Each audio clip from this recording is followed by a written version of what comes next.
Scan ചെയ്ത് കിട്ടിയ reports നോക്കും.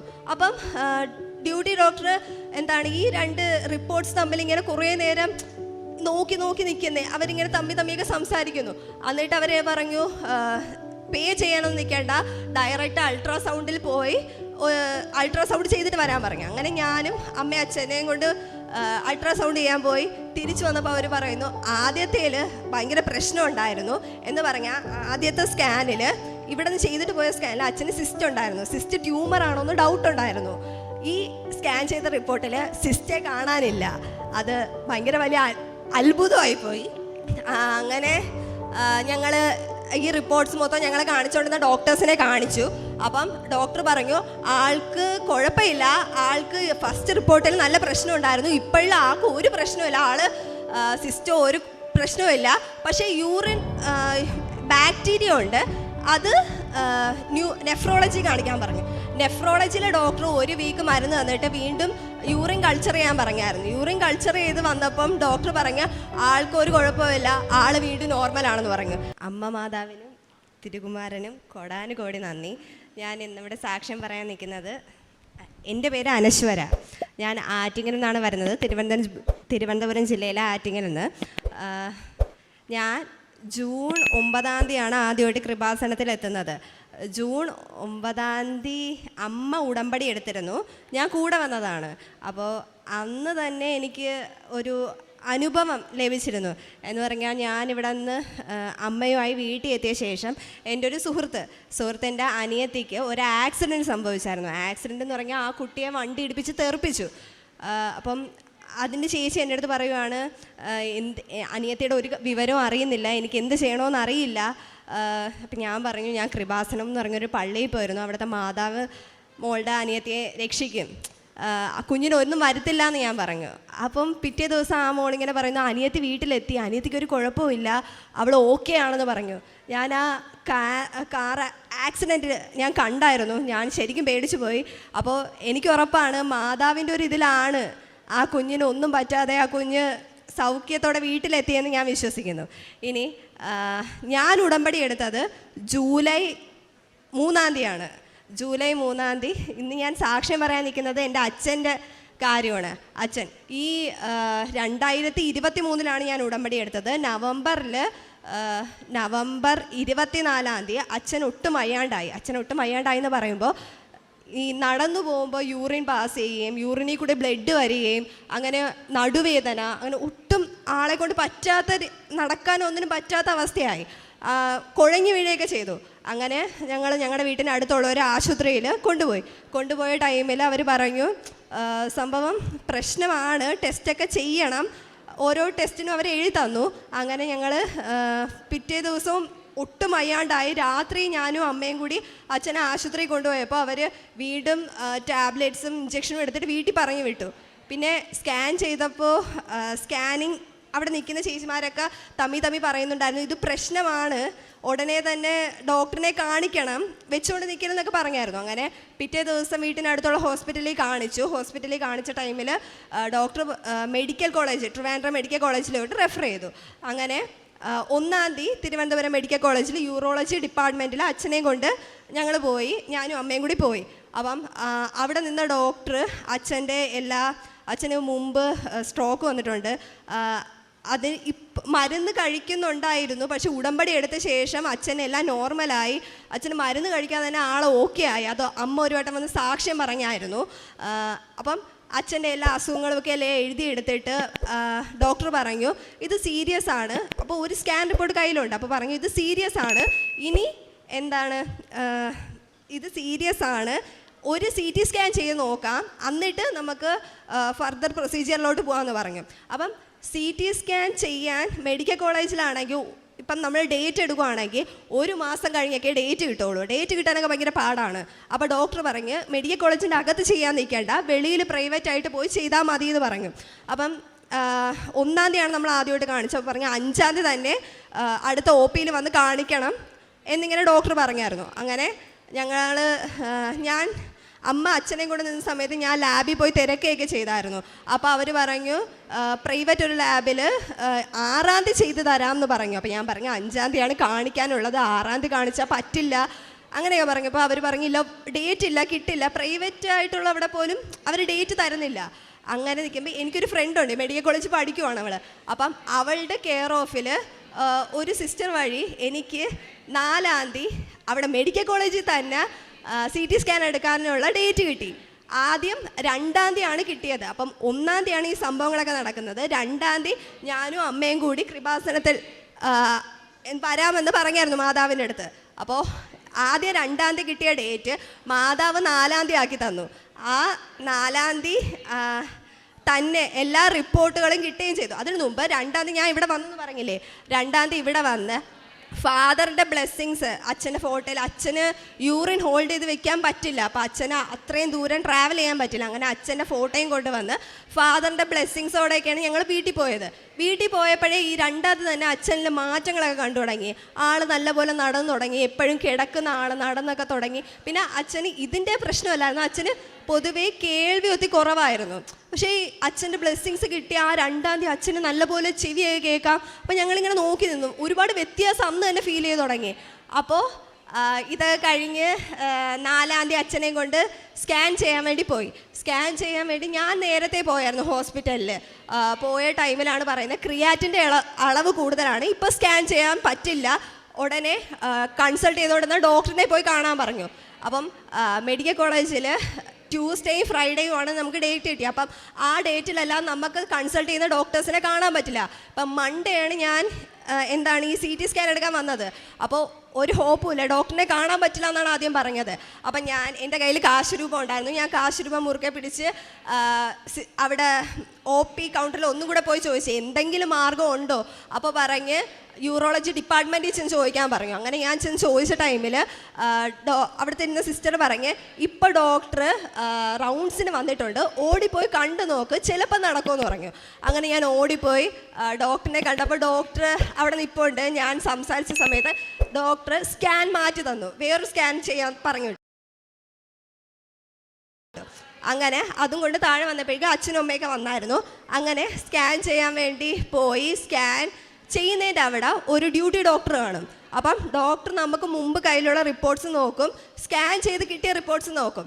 അപ്പം ഡ്യൂട്ടി ഡോക്ടർ ഈ 2 റിപ്പോർട്ട്സ് തമ്മിൽ ഇങ്ങനെ കുറേ നേരം നോക്കി നിൽക്കുന്നേ. അവരിങ്ങനെ തമ്മിയൊക്കെ സംസാരിക്കുന്നു. എന്നിട്ട് അവരെ പറഞ്ഞു പേ ചെയ്യാനൊന്നും നിൽക്കേണ്ട, ഡയറക്റ്റ് അൾട്രാസൗണ്ടിൽ പോയി അൾട്രാസൗണ്ട് ചെയ്തിട്ട് വരാൻ പറഞ്ഞു. അങ്ങനെ ഞാനും അമ്മയും അച്ഛനെയും കൊണ്ട് അൾട്രാസൗണ്ട് ചെയ്യാൻ പോയി.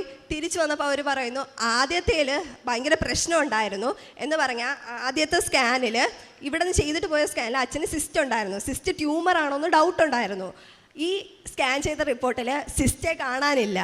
അത് ഭയങ്കര വലിയ അത്ഭുതമായിപ്പോയി. അങ്ങനെ ഞങ്ങൾ ഈ റിപ്പോർട്ട്സ് മൊത്തം ഞങ്ങളെ കാണിച്ചുകൊണ്ടിരുന്ന ഡോക്ടേഴ്സിനെ കാണിച്ചു. അപ്പം ഡോക്ടർ പറഞ്ഞു ആൾക്ക് കുഴപ്പമില്ല, ആൾക്ക് ഫസ്റ്റ് റിപ്പോർട്ടിൽ നല്ല പ്രശ്നം ഉണ്ടായിരുന്നു, ഇപ്പോഴുള്ള ആൾക്ക് ഒരു പ്രശ്നമില്ല, ആൾ സിസ്റ്റോ ഒരു പ്രശ്നമില്ല, പക്ഷേ യൂറിൻ ബാക്ടീരിയ ഉണ്ട്, അത് നെഫ്രോളജി കാണിക്കാൻ പറഞ്ഞു. നെഫ്രോളജിയിലെ ഡോക്ടർ 1 വീക്ക് മരുന്ന് തന്നിട്ട് വീണ്ടും യൂറിൻ കൾച്ചർ ചെയ്യാൻ പറഞ്ഞായിരുന്നു. യൂറിൻ കൾച്ചർ ചെയ്ത് വന്നപ്പം ഡോക്ടർ പറഞ്ഞ ആൾക്കൊരു കുഴപ്പമില്ല, ആൾ വീണ്ടും നോർമലാണെന്ന് പറഞ്ഞു. ഇതേ ഡോക്ടർ തന്നെ ഗ്യാസ്ട്രോ വിഭാഗത്തിലും കൺസൾട്ട് ചെയ്യാൻ വിട്ടായിരുന്നു.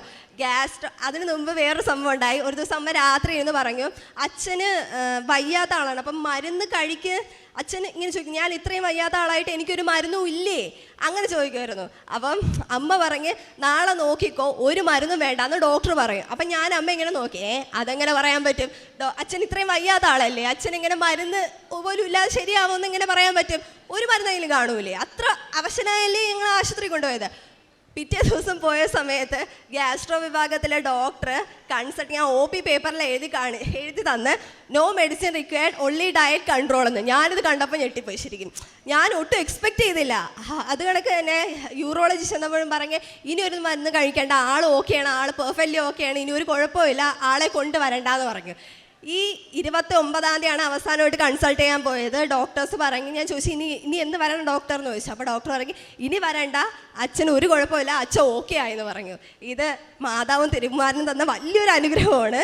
പിന്നെ അടുത്ത അനുഗ്രഹം എന്ന് പറഞ്ഞാൽ അമ്മയുടെ വലത്തെ പാദത്തിൽ ഒരു എല്ല് വളരുന്നുണ്ടായിരുന്നു. അപ്പോൾ ഡോക്ടർ പറഞ്ഞു ഇത് ഓപ്പറേഷൻ ചെയ്തിട്ടും കാര്യമില്ല, വീണ്ടും പ്രശ്നമായിരിക്കും, ഓപ്പറേഷൻ ചെയ്യാൻ നിൽക്കേണ്ടെന്ന് പറഞ്ഞു. അമ്മ അച്ഛൻ്റെ ധ്യാനം, നമ്മുടെ ജോസഫ് അച്ഛൻ്റെ ധ്യാനം എപ്പോഴും റെഗുലറായിട്ട് കാണുന്നതാണ്. ഒരു ദിവസം 2-3 ധ്യാനം ഒരുമിച്ചിരുന്ന് കണ്ട് വീട്ടിൽ വന്നിട്ട് അമ്മ പറഞ്ഞു, നീ എൻ്റെ കാലിലൊന്ന് തൊട്ട് നോക്കാൻ പറഞ്ഞു. ഞാൻ തൊട്ട് നോക്കിയപ്പോൾ അവിടെ ഇങ്ങനെ പരന്ന് നിൽക്കുന്നത് എന്ന് പറഞ്ഞാൽ ആ മുഴ കണക്ക് നിന്ന് ആ എല്ല് വളരുന്ന ആ ഒരു സംഭവം, എല്ല് വളരുന്നില്ല, കാല് നോർമലായി. അത് കണ്ടപ്പോൾ വീണ്ടും മാതാവിൻ്റെ ഒരു അത്ഭുതം കണ്ട് ഞാൻ വീണ്ടും ഞെട്ടിപ്പോയി. 2-3 മാസം അമ്മ ഇങ്ങനെ എപ്പോഴും വന്ന് ഇത് കുറയുന്നില്ലല്ലോ എന്ന് ചോദിച്ചിട്ടുണ്ട്. 2 ധ്യാനം കണ്ട് ആ ധ്യാനത്തിൻ്റെ അവസാനം അമ്മയുടെ ഈ അസുഖം പൂർണ്ണമായിട്ടും മാറി. പിന്നെ അമ്മയ്ക്ക് തന്നെ അമ്മ സാക്ഷ്യപ്പെടുത്താമെന്ന് പറഞ്ഞതായിരുന്നു. അമ്മയ്ക്ക് 4 ദിവസം നടക്കാൻ പറ്റാത്ത രീതിയിൽ കാല് ഭയങ്കര വേദനയായിരുന്നു. അപ്പം അമ്മയുടെ കാല് വേദന അമ്മ പറഞ്ഞ് സാക്ഷ്യം പറഞ്ഞോളാം മാതാവേ എന്ന് പറഞ്ഞ ഉടനെ അമ്മയുടെ കാലിൻ്റെ വേദന മാറിയായിരുന്നു. പിന്നെ എനിക്ക് എൻ്റെ പ്രൈവറ്റ് പാർട്ടിൽ ഒരു കൊച്ചു മുഴ കണക്ക് വന്നായിരുന്നു. അപ്പോൾ ഞാൻ ഉടമ്പടി വസ്തുക്കളൊക്കെ ഉപയോഗിച്ച് പ്രാർത്ഥിച്ച് 2 ദിവസം ഞാൻ നല്ല രീതിയിൽ പേടിച്ചായിരുന്നു. പക്ഷെ 3ൻ്റെ അന്ന് അങ്ങനെ ഒരു സംഭവമേ അവിടെ ഇല്ല. ആ ഒരു രീതിയിൽ ഫുള്ള് മാറി. അതും എനിക്ക് കിട്ടിയ വലിയൊരു അനുഗ്രഹമാണ്. പിന്നെ പത്രം, എനിക്ക് മാതാവിൻ്റെ സുഗന്ധാഭിഷേകം കിട്ടിയിട്ടുണ്ട് എന്ന് പറയുമ്പോൾ എനിക്ക് പത്രം കൊടുക്കുന്ന ഒരുപാട് ഇഷ്ടമുള്ള കാര്യമാണ്. പത്രം എത്ര കിട്ടിയാലും കൊടുക്കും. എന്ന് പറഞ്ഞാൽ ഞങ്ങളുടെ വീട്ടിനടുത്ത് അമ്മയ്ക്ക് തയ്യക്കടയാണ്. അപ്പം അമ്മയുടെ കടയിൽ തയ്ക്കാൻ വരുന്ന ഒരുപാട് പേരെടുത്ത് മാതാവിൻ്റെ കാര്യം പറയുകയും അവർക്ക് എന്തെങ്കിലും അസുഖം ഉണ്ടോ എന്ന് പറഞ്ഞാൽ അമ്മ അപ്പോഴേ കുരിശ് വരച്ച് പ്രാർത്ഥിക്കുകയൊക്കെ ചെയ്യും. അപ്പം അവിടെ ഇങ്ങനെ വന്നവരിൽ പലരും ഉണ്ട്, ഇങ്ങനെ പറയും കൃപാസനത്തിൽ പോയി കുറേ കെട്ട് പത്രം ഇരിക്കുന്നത്, ഞങ്ങൾക്ക് ഉഷ കൊടുക്കാൻ പറ്റില്ല, ഉഷ കൊടുക്കുമെന്ന് ചോദിക്കും. എനിക്കും അമ്മയ്ക്കും അത് കേൾക്കുമ്പോൾ ഭയങ്കര സന്തോഷമാണ്. അവരങ്ങനെ 18 കെട്ട് പത്രം തന്നെ ഒരു വീട്ടിൽ നിന്ന് ഒറ്റയടിക്ക് തന്നിട്ടുണ്ട്. ഞാനും അമ്മയും കൊടുത്താൽ തീർത്തിട്ടുണ്ട്. ഞങ്ങൾക്ക് പത്രം കൊടുക്കുന്നത് ഭയങ്കര ഇഷ്ടമാണ്. അങ്ങനെ ഞാനിവിടെ ഇടയ്ക്കിടയ്ക്ക് വരാറുണ്ട്. 5 കെട്ടോ 6 കെട്ട് പത്രമൊക്കെ ഒരുമിച്ച് വാങ്ങിക്കൊണ്ട് പോകാറുണ്ട്. അങ്ങനെ ഞാൻ പഠിക്കുന്ന കരുനാഗപ്പള്ളിയിൽ നിന്നാണ്. അപ്പം അവിടെ ഒരു ഹോസ്പിറ്റലിൽ ഞാൻ ഈ രോഗികളെ കാണാനും പത്രം കൊടുക്കാനും ഒക്കെ പോകും. അപ്പം ഈ പത്രം കൊടുക്കാൻ പോകുന്ന ടൈമിൽ 3rd ഫ്ലോറിലാണ് എനിക്ക് രോഗികളൊക്കെ കിടക്കുന്നത്. അപ്പം ഞാനവിടെ മേളിൽ പോകുന്ന ടൈമിൽ താഴെ നിന്ന് നോക്കിയപ്പോൾ ഒരു പത്രം ഇരിക്കുന്നു, ഒരു ബെഞ്ചിലൊരു പത്രം ഇരിക്കുന്നു. എനിക്കത് കണ്ടപ്പോൾ ഭയങ്കര വിഷമമായി. അയ്യോ ഇതിനെ ആരെങ്കിലും ചവിട്ടോ, എനിക്ക് അങ്ങനെയൊക്കെ ഒരു വിഷമം. അങ്ങനെ ഞാൻ വിചാരിച്ചു ഒരു കാര്യം ചെയ്യും, ഇവിടെ നിന്ന് പ്രാർത്ഥിച്ചിട്ട് താഴെ ഇറങ്ങുമ്പോൾ ആ പത്രം ഉണ്ടെങ്കിൽ അത് അർഹതപ്പെട്ട ഒരാളുടെ കയ്യിൽ ഏൽപ്പിക്കാമെന്ന് പറഞ്ഞ് ഞാൻ നിന്നു. അങ്ങനെ ഞാനിവിടെ നോക്കിയപ്പോൾ വേറൊരു മാമൻ ആ പത്രം വായിച്ചിട്ട് ആ മാമൻ ആ പത്രം കൊണ്ട് പോയി. അപ്പോൾ ഞാൻ ഹാപ്പിയായി, അർഹതപ്പെട്ട ഒരാളുടെ ആ പത്രം കിട്ടി. അങ്ങോട്ട് ഞാൻ പ്രാർത്ഥിച്ചൊക്കെ കൊടുത്തിട്ട് താഴെ വന്ന ടൈമിൽ ഇങ്ങനെ നടന്നു പോകുന്ന സമയത്ത് ഒരു പത്രം ചവിട്ടി മെതിച്ചിട്ടേക്കാണ്. ഞാൻ ആ പത്രം എടുത്തിട്ട് തൂത്ത് തുടച്ച്, അവിടെ ഒരുപാട് കുട്ടികളും പിള്ളേരും എല്ലാവരും നിൽക്കുന്നു, ആരും ആ പത്രം എടുക്കുകയൊന്നും ചെയ്തില്ല. അത് കണ്ടപ്പോൾ എനിക്ക് വിഷമമായി. ഞാൻ ആ പത്രം എടുത്തിട്ട് നല്ല രീതിയിൽ നിവർത്തി തുടച്ചെടുത്തിട്ട് ഞാൻ ഇത് അർഹതപ്പെട്ടവന് കൊടുക്കണം എന്നിങ്ങനെ പറഞ്ഞ് ഞാനിങ്ങനെ വെളിയിൽ ഇറങ്ങിയ സമയത്ത് ഒരു ആൻറ്റിയുടെ മോൻ അവിടെ ന്യൂമോണിയ വന്ന് കിടക്കുവാണ്. അപ്പം ആൻറ്റി അടുത്ത് ഞാൻ പറഞ്ഞു, ആൻറ്റി കൃപാസനം എന്ന് പറഞ്ഞൊരു പള്ളിയുണ്ട്, അവിടുത്തെ മാതാവ് അസാധ്യമായിട്ട് ഒന്നുമില്ല, ആൻറ്റിയുടെ മോൻ്റെ എല്ലാ അസുഖവും മാറും എന്ന് പറഞ്ഞ് ഞാൻ എല്ലാ കാര്യങ്ങളും പറഞ്ഞു കൊടുത്തിട്ട് പത്രം ആൻറ്റിക്ക് കൊടുത്ത്. ആൻറ്റിക്കാണെങ്കിൽ കിട്ടിയ ഉടനെ ഭയങ്കര നിധി കിട്ടിയ കണക്ക് ഭയങ്കര സന്തോഷം. എനിക്കും അത് കാണാൻ ഭയങ്കര സന്തോഷമായി. അപ്പോൾ എൻ്റെ അടുത്ത് ഭയങ്കര ഒരു മുല്ലപ്പൂ കണക്കുള്ള ഭയങ്കര മണം. ഞാനിങ്ങനെ ആൻറ്റി അടുത്ത് ചോദിച്ച്, ആൻറ്റിക്കൊരു മണം അടിക്കുന്നു. അപ്പോൾ ആൻറ്റി പറയുന്നത് അടിക്കുന്നുണ്ട്. എന്നിട്ട് ഞാനിങ്ങനെ തിരിഞ്ഞിട്ട് അവിടെ വേറെയും കുറേ ആൻറ്റിമാർ നിൽപ്പുണ്ട്, മുസ്ലിംസ് ആയിട്ടുള്ള. ആൻറ്റി അടുത്ത് ഞാൻ ചോദിച്ചു, ആൻറ്റിക്ക് എന്തെങ്കിലും മണം അടിക്കുന്നുണ്ട്? അപ്പോൾ ആൻറ്റി പറഞ്ഞേ ഇല്ല. അപ്പം ഞാൻ പറഞ്ഞു, ഇത് മാതാവ് നമ്മളെ അടുത്ത് വന്നതാണ് ആൻറ്റി. ആൻറ്റി വിശ്വാസത്തോടെ ആ പത്രം വാങ്ങിയതും ഞാൻ ഈ തന്നതും എല്ലാം കൊണ്ട് മാതാവ് നമ്മുടെ അടുത്ത് വന്നതാണെന്ന് പറഞ്ഞു. അപ്പോൾ ഈ ആൻറ്റി എൻ്റെ അടുത്ത് പറഞ്ഞു, മോളെ എൻ്റെ വാർഡിലും ഒത്തിരി പിള്ളേരും ആൻറ്റിമാരും ഉണ്ട്, അവർക്ക് കൊടുക്കാനും കൂടെ പത്രം തരുമെന്ന് ചോദിച്ചു. അപ്പം ഞാൻ പറഞ്ഞു, തരാം ആൻറ്റി, പക്ഷേ എനിക്ക് തരാൻ മടിയാണ്, എനിക്ക് പത്രം എനിക്ക് തന്നെ കൊടുക്കണമെന്നുണ്ട്. എനിക്കിങ്ങനെ പേരിന് വേണ്ടി ഇപ്പം ഞാൻ ആരെയും നിർബന്ധിച്ച് ഒരു പത്രം അടിച്ചേൽപ്പിക്കില്ല. ഞാൻ എല്ലാം പറഞ്ഞ് മനസ്സിലാക്കി അവർ വാങ്ങുമെങ്കിലേ കൊടുക്കുള്ളൂ. അവർ വാങ്ങില്ല, അവർ പേരിന് വേണ്ടി വാങ്ങുവാണെങ്കിൽ ഞാൻ പറയും എനിക്ക് വേണ്ടെങ്കിൽ ഞാൻ അർഹതപ്പെട്ടവർക്ക് കൊടുക്കാമെന്ന് പറയും. അപ്പം ഈ ആൻറ്റി എന്നോട് ചോദിച്ച സമയത്ത് ഞാനിങ്ങനെ പറഞ്ഞു, 4 പത്രമേ ഉള്ളൂ, 2 പത്രം ആൻറ്റിക്ക് തരാം, 2 ഞാൻ എടുക്കുകയെന്ന് പറഞ്ഞു. ഈ പത്രം ഞാൻ എടുത്ത് വാങ്ങി വെച്ച് കറക്റ്റ് മാധവ് മണം അടിച്ചുകൊണ്ടേ നിൽക്കുകയാണ്. കറക്റ്റ് അർഹതപ്പെട്ട 2 പേരെ എൻ്റെ കൺമുമ്പിൽ എത്തിച്ച്. ഒരു ആൻറ്റി നിന്നങ്ങ് കരയുവാണ് എന്ന് പറഞ്ഞാൽ ആൻറ്റിക്ക് ട്യൂമറുണ്ട് യൂട്രസിൽ. എന്ന് പറഞ്ഞ ആൻറ്റി ഇരുന്ന് കരയുന്നു. അപ്പോൾ ഈ ആൻറ്റിക്ക് പത്രം കൊടുത്തിട്ട് പ്രാർത്ഥിച്ച് കൊടുത്തിട്ട് പറഞ്ഞ ആൻറ്റി ചെന്ന് ടെസ്റ്റ് ചെയ്ത് നോക്കും, ഒരു കുഴപ്പവും കാണൂല, ആൻറ്റി ഇവിടെ വന്ന് സാക്ഷ്യം പറയണേ എന്ന് ഞാൻ പറഞ്ഞ ആൻറ്റിക്ക് ഒരു പത്രം കൊടുത്ത്. വേറൊരു ആൻറ്റി ബി പി വന്ന് തളർന്ന് പോവുകയാണ്. ആൻറ്റിക്ക് ഞാൻ കുരിശ് വരച്ച് പ്രാർത്ഥിച്ചിട്ട് പത്രം കൊടുത്ത് പറഞ്ഞ് ആൻറ്റിക്ക് ഒരു കുഴപ്പം വരില്ല, ഇനി ആൻറ്റി ഈ ഒരു പ്രശ്നം കൊണ്ട് ആശുപത്രി വരേണ്ട അവസ്ഥ വരില്ല, ആൻറ്റി പൂർണ്ണ സൗഖ്യം വരുമെന്ന് ഞാൻ ആൻറ്റിയുടെ പറയും കൊടുത്ത്. ഈ ഒരു ടൈമിലാണ് എനിക്ക് ഫസ്റ്റായിട്ട് സുഗതാഭിഷേകം കിട്ടുന്നത്. രണ്ടാമത് കിട്ടുന്നതെന്ന് പറഞ്ഞാൽ ഈ ജപമാല റാലി ഉടനീളം എന്ന് പറഞ്ഞാൽ അങ്ങറ്റം തൊട്ട് ആ പള്ളി എത്തുന്ന വരെ എനിക്കും അമ്മയ്ക്കും നല്ലപോലെ സുഗന്ധാഭിഷേകം. അപ്പം ഞങ്ങളെന്ന് പറഞ്ഞു ഞങ്ങൾക്ക് മാത്രമേ കിട്ടുന്നുള്ളൂ, അടുത്തിരിക്കുന്നവരോട് ചോദിക്കുമ്പോൾ അവർ പറയുന്നത് കിട്ടുന്നില്ല. അപ്പം ഞാനും അമ്മ ഇങ്ങനെ നോക്കും, നമുക്ക് അങ്ങറ്റം തൊട്ട് ഇങ്ങറ്റം വരെ സുഗന്ധാഭിഷേകം കിട്ടും. മാതാവ് കൂടെ വന്നു ഞങ്ങളുടെ. പിന്നെ മൂന്നാമത് ഈ നവംബർ 18-ാം തീയതിയാണ്. എനിക്ക് 19-ാം തീയതി ഒരു എക്സാം ഉണ്ടായിരുന്നു. അപ്പം എനിക്കാണെങ്കിൽ നെഞ്ചിൽ കഫം കെട്ടി ശ്വാസം മുട്ടായി. അപ്പം ഞാൻ രാത്രി ജപമാല ചൊല്ലുന്ന ടൈമിൽ ചെറിയൊരു മുല്ലപ്പൂവിൻ്റെ സുഗന്ധം കിട്ടി. അപ്പം ഞാൻ വിചാരിച്ചു ഇതെനിക്ക് തോന്നുന്നതാണ്, ചെറുതായിട്ടേ വരുന്നുള്ളൂ, തോന്നുന്നതാണെന്ന് പറഞ്ഞാൽ ഞാൻ റൂമിൻ്റെ വെളി ഇറങ്ങിയിട്ട് അകത്ത് കയറിയ സമയത്ത് റൂമിൻ്റെ അകത്ത് നല്ലപോലെ ഉണ്ട്. അപ്പോൾ എനിക്ക് മനസ്സിലായി മാതാവ് ഉണ്ടെന്ന്. പക്ഷേ അന്നത്തെ ദിവസം എനിക്ക് ഉറങ്ങാൻ പറ്റിയില്ല എന്ന് പറഞ്ഞാൽ നെഞ്ചിൽ കഫം കിടക്കുന്ന സമയത്ത് നമുക്ക് ഇങ്ങനെ കിടന്ന് ഉറങ്ങാൻ പറ്റില്ല, ശ്വാസം മുട്ടുന്നു. അങ്ങനെ ഞാൻ എന്ത് ചെയ്തു, വെളുപ്പിന് ഞാൻ ഒട്ടും ഉറങ്ങാൻ പറ്റാത്തതുകൊണ്ട് ഞാൻ കട്ടിലിൻ്റെ താഴെ ഇരുന്നിട്ട് തല കട്ടിലിൽ വെച്ച് കിടക്കുമായിരുന്നു. അപ്പം ഞാൻ വിചാരിച്ചു ജപമാല ചൊല്ലാം. ഇങ്ങനെ ജപമാല ചൊല്ലി ഞാൻ കൊന്തോരണം എത്തിച്ചിട്ട് ഞാൻ അവിടെ വെച്ച് ഞാനൊന്നിങ്ങനെ തല ചായ്ച്ച് കിടന്ന ടൈമിൽ എൻ്റെ റൂമിൻ്റെ അവിടെ ഒരു ഗ്ലാസ് ഉണ്ടായിരുന്നു. മാതാവിൻ്റെ ഒരു കുഞ്ഞു ഫോട്ടോ വെച്ചിട്ടുണ്ട് കേട്ടോ. അവിടെ ഒരു ഗ്ലാസ് ഇരിപ്പുണ്ടായിരുന്നു. ഗ്ലാസ്സിൽ 2 കൊട്ടണ ശബ്ദം കേട്ടു. അപ്പം ഞാൻ എത്ര ശ്രമിച്ചിട്ട് എനിക്ക് കണ്ണു തുറക്കാൻ പറ്റുന്നില്ല. എനിക്ക് മനസ്സിലായി മാതാവ് വരുന്നുണ്ട്, തിരുകുമാരനും വരുന്നുണ്ട്, ആ ഒരു ഫീലിംഗ് ഉണ്ട്. 2 തവണ കൊട്ടി. പെട്ടെന്ന് എൻ്റെ മൂക്കിൽ കൂടി ഇങ്ങനെ സുഗന്ധാഭിഷേകം വന്നിട്ട് 2 തവണ ഇങ്ങനെ കെട്ടിപ്പുണരുന്ന കണക്ക് എന്തോ 2 വട്ടം ഇങ്ങനെ കെട്ടിപ്പുണരുന്ന കണക്ക് തോന്നി. ഞാൻ എൻ്റെ പരമാവധി കണ്ണു തുറക്കാൻ ശ്രമിച്ചു, പക്ഷെ എന്നെ കൊണ്ട് പറ്റുന്നില്ല. അങ്ങനെ ഞാൻ ലാസ്റ്റ് എങ്ങനെയൊക്കെയോ കണ്ണു തുറന്ന ടൈമിൽ എൻ്റെ ചുറ്റും ആരുമില്ല, എല്ലാം റൂമിലെല്ലാം നോർമലാണ്. അപ്പം എനിക്ക് മനസ്സിലായി മാതാവ് വന്നു. പിന്നെ ഞാൻ ജസ്റ്റ് കിടന്ന ഉടനെ ഞാനങ്ങ് ഉറങ്ങി. അത്രയും നേരം ഉറങ്ങാൻ പറ്റാത്ത എനിക്ക് പെട്ടെന്ന് ഉറങ്ങാൻ പറ്റി.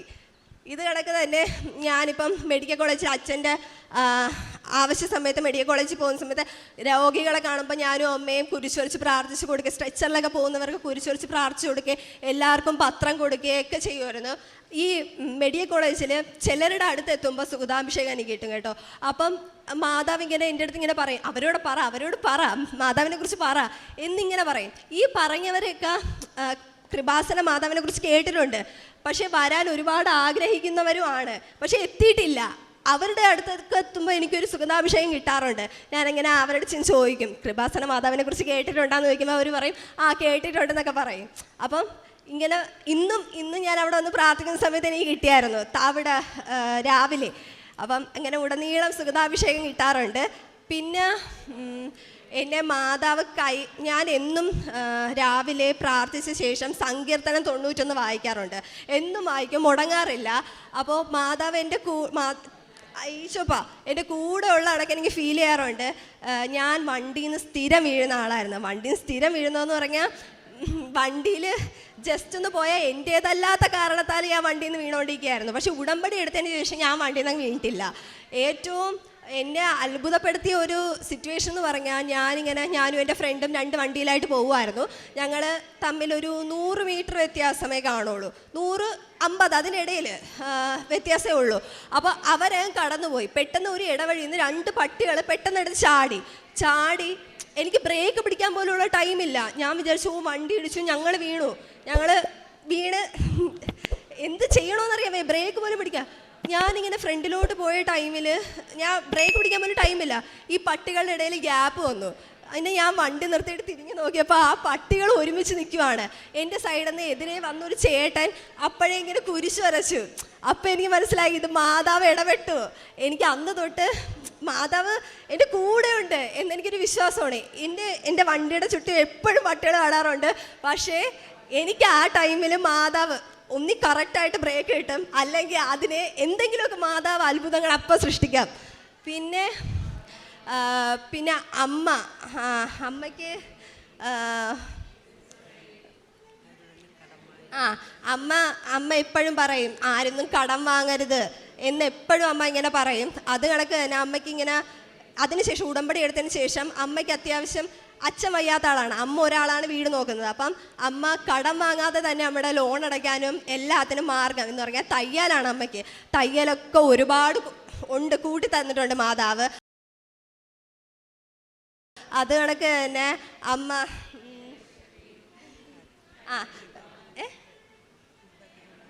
ഞങ്ങൾ പിന്നെ കാരുണ്യ പ്രവർത്തനം എന്ന് പറഞ്ഞാൽ എനിക്ക് ഇവിടെ പഠിക്കാൻ പോകുന്ന ടൈമിൽ ആശുപത്രികളിൽ രോഗികളെ കാണുകയും എനിക്ക് ഫുഡ് വീട്ടിൽ നിന്ന് കൊണ്ടു കൊടുക്കാൻ പറ്റാറില്ല. എനിക്ക് വിഷമമുണ്ട്. ആ ടൈമിൽ എൻ്റെ കയ്യിലിരിക്കുന്ന പൈസ അല്ലെങ്കിൽ ഞാൻ അവിടെ നിന്ന് ഫുഡ് വാങ്ങി ആർക്കെങ്കിലും കൊടുക്കുകയാണ് ചെയ്യുന്നത്. വീട്ടിലാണെങ്കിൽ ഞങ്ങൾ മിക്കപ്പോഴും ഒരുവിധം എല്ലാ ദിവസവും 2 പൊതിച്ചോറ് ആർക്കെങ്കിലും യോഗ്യതപ്പെട്ടവർക്ക് ഞങ്ങൾ എത്തിച്ചു കൊടുക്കാറുണ്ട്. പിന്നെ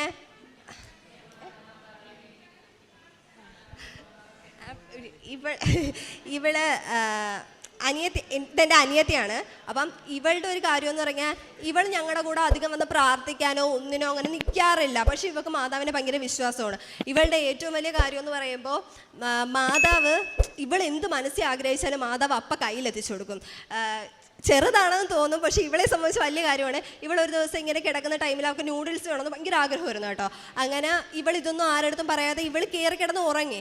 അപ്പം താഴത്തെ വീട്ടിൽ, ഞങ്ങളുടെ വീട് താഴെ ഒരു ആൻറ്റി ഉണ്ടായിരുന്നു. ആ ആൻറ്റി അങ്ങനെ ഈ ബർത്ത്ഡേക്ക് പായസം അങ്ങനെ കൊണ്ടുവരുന്ന ആൻറ്റിയാണ്. അപ്പോൾ ഈ ആൻറ്റി പെട്ടെന്ന് ഇവളുടെ, എന്നാലും വീട്ടിൽ കയറില്ല, വെളിയിലേക്ക് സാധനം വെച്ചിട്ടേ പോവുള്ളൂ. ആ ആൻറ്റി പെട്ടെന്ന് ഈ റൂമിൽ കയറി വന്ന് ഇവളുടെ കാലിൻ്റെ അടുത്ത് ഒരു പാക്കറ്റ് നൂഡിൽസ് വെച്ചിട്ട് പറഞ്ഞു, മോളെ എണീരെന്ന് പറഞ്ഞു. അപ്പോൾ ഇവളങ്ങ് ഞെട്ടിപ്പോയി. ഇതെങ്ങനെ ഈ ആൻറ്റി ഇങ്ങനെയൊന്നും ചെയ്യാറില്ല. അപ്പോൾ ഈ ആൻറ്റി പെട്ടെന്ന് ഇതൊക്കെ ചെയ്തപ്പോൾ ഇവൾ ഇതുപോലെ തന്നെ ഇവൾക്ക് ഒരുപാട് അനുഗ്രഹങ്ങളുണ്ട്. ഇവൾ എന്ത് കൊച്ചാഗ്രഹങ്ങൾ ആഗ്രഹിച്ചാലും അതെല്ലാം, കൊച്ചാവട്ടെ വലുതാവട്ടെ, എന്തും അപ്പം മാതാവ് സാധിച്ചു കൊടുക്കും. അവൾക്ക് എന്താഗ്രഹിച്ചാലും അവൾക്ക് അപ്പം തന്നെ കിട്ടാറുമുണ്ട്. യേശുവിനും യേശുപ്പയ്ക്കും അമ്മ മാതാവിനും ഒരു കോടാനുകോടി നന്ദി.